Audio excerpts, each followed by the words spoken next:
আচ্ছা মামুনি, একটা জিনিস বুঝলাম না। তুমি শরীর উল্টা পাল্টা মানে শরীরের সাইজ মাইজ সব দেখাইতেছো, শুধু মুখটা ঢেকে রাখছো।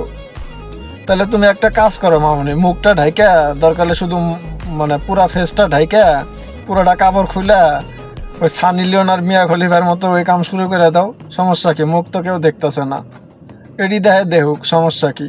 টাকা আসছে ডাবল ইনকাম, অনলাইনে ফেসবুকের থেকে যে টাকা ইনকাম করো এর থেকে ডাবল ইনকাম করতে পারবা। আর আরো করলে হোটেলে যাইতে পারো, এক রাতের জন্য লাখ টাকাও পাবা, সমস্যা কি?